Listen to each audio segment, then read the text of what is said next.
Hey Pisces, what's going to happen in this Aquarius lunar cycle? The Aquarius lunar cycle starts on February 17th with a new moon eclipse in Aquarius and goes until the new moon in Pisces on March 18th.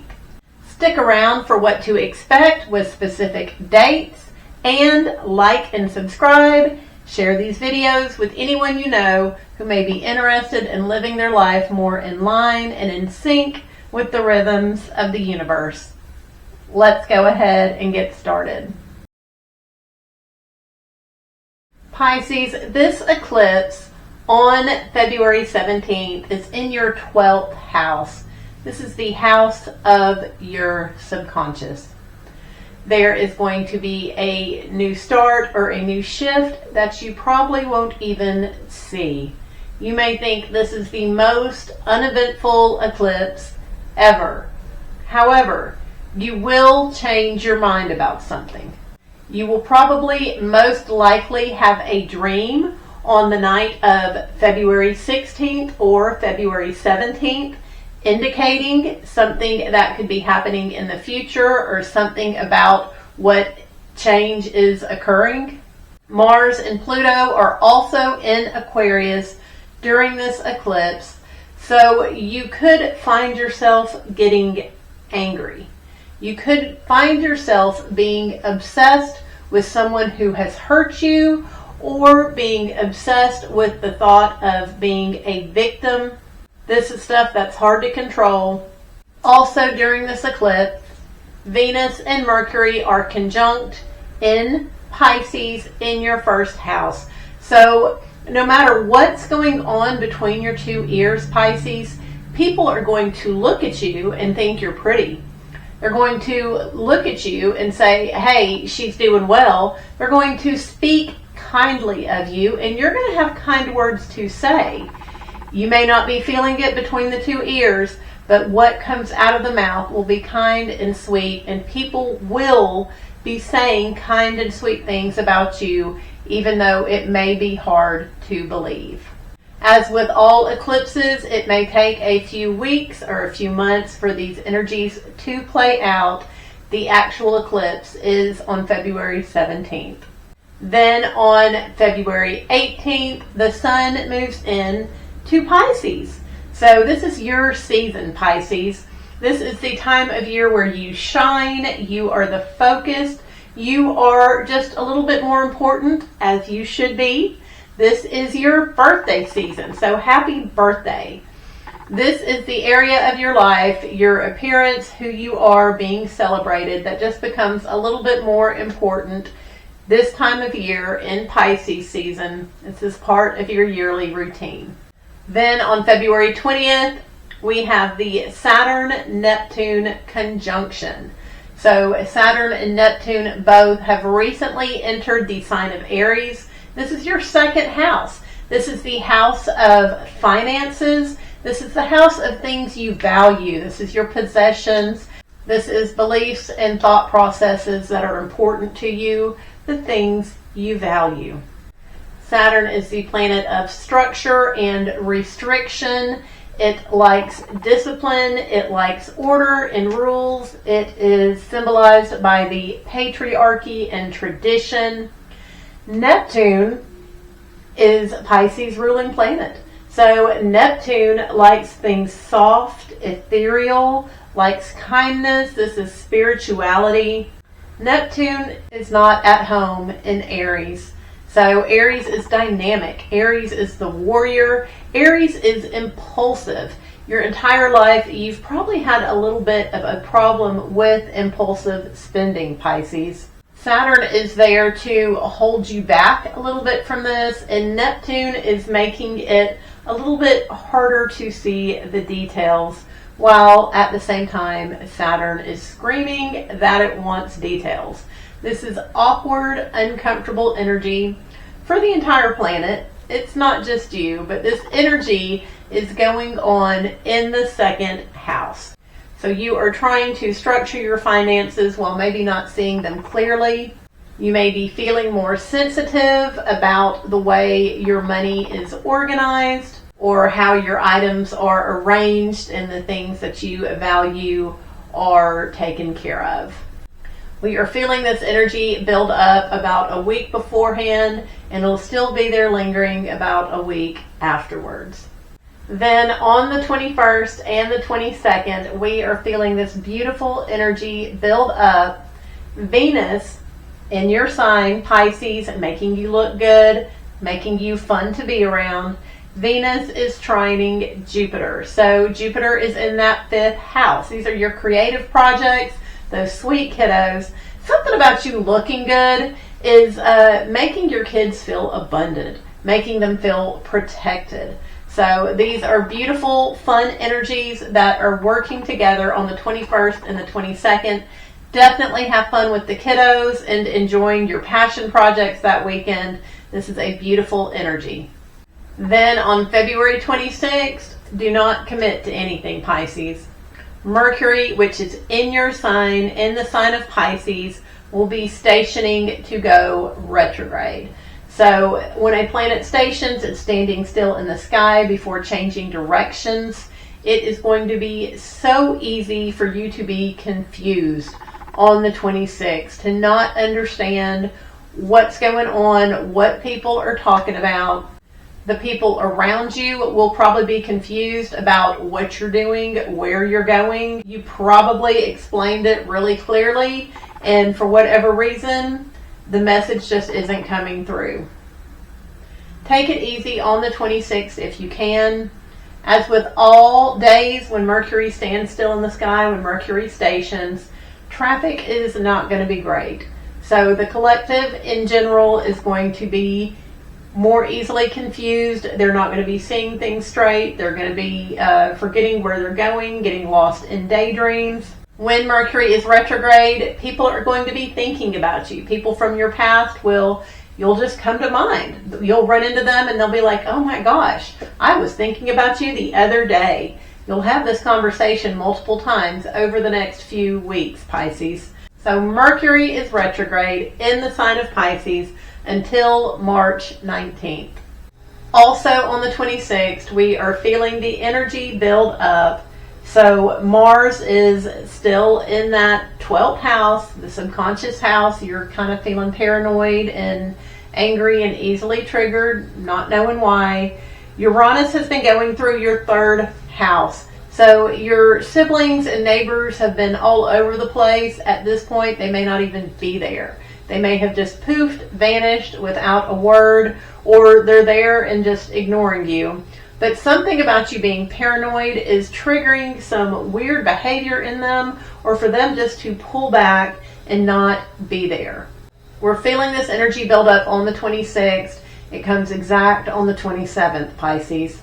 Then on the 28th, Mercury and Venus conjunct.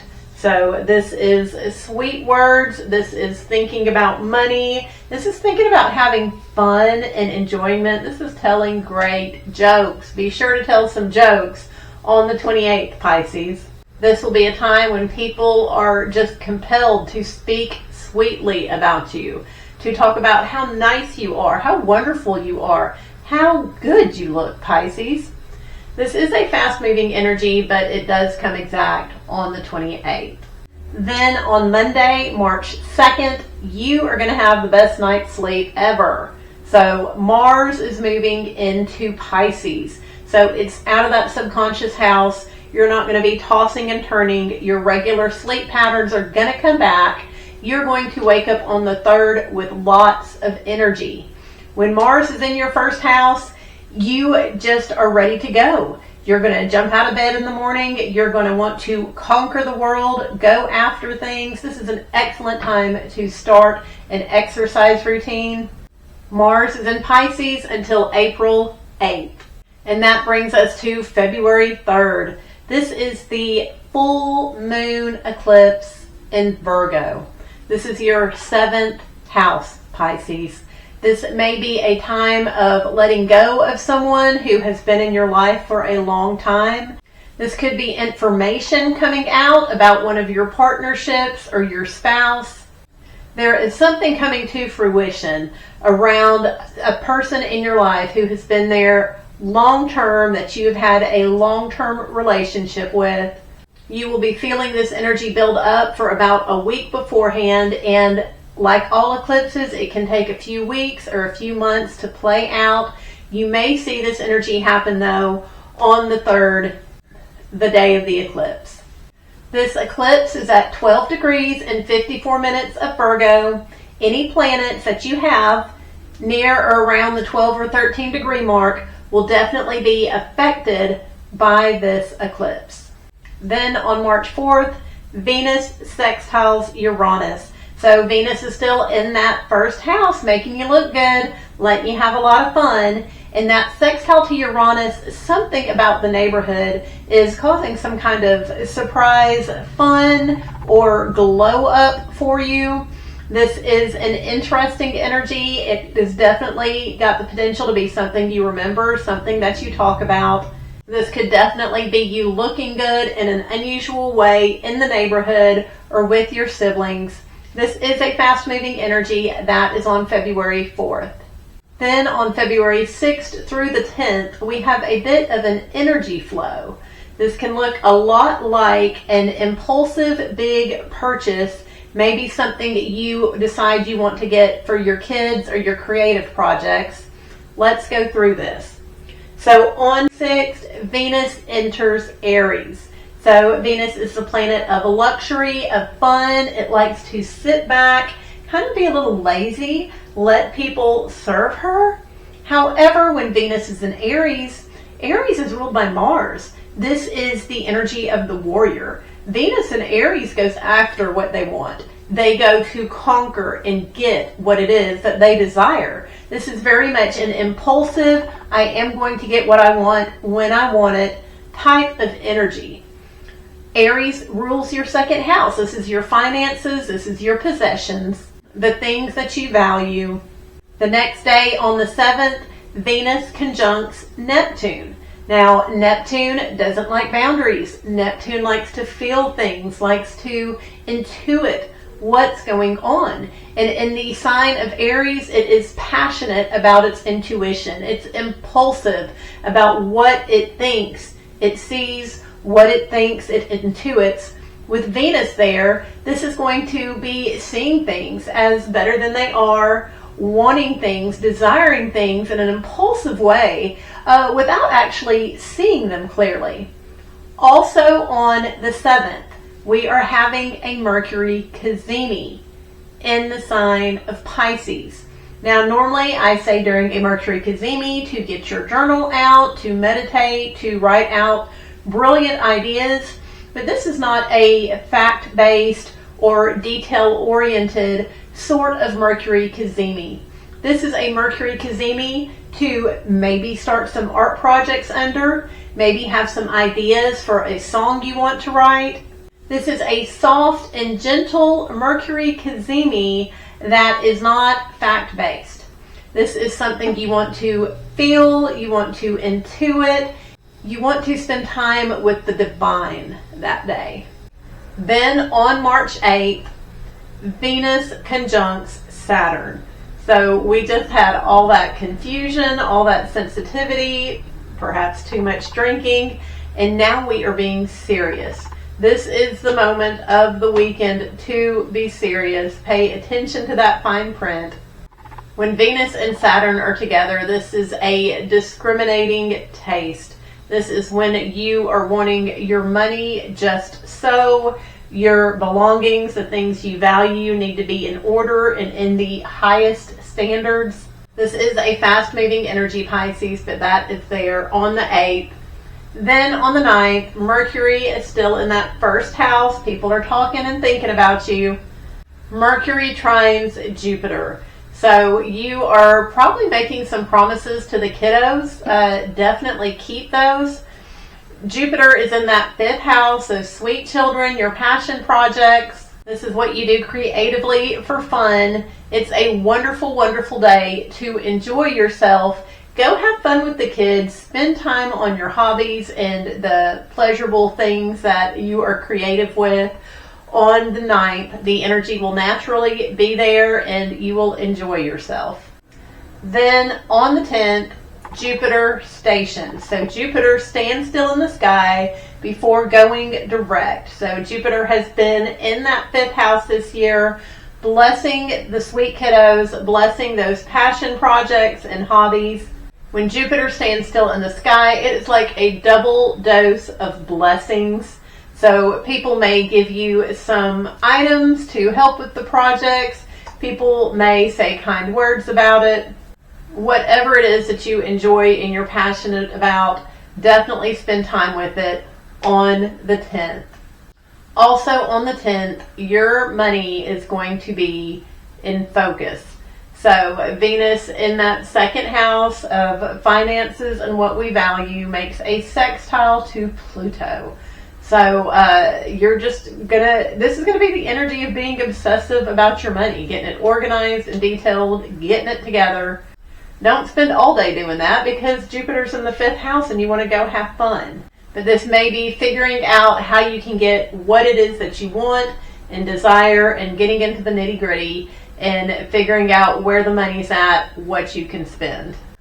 Then on the 15th, Pisces, just be aware, Mercury conjuncts Mars. So Mercury is how we think, it's how we speak and communicate. Mars is the god of war.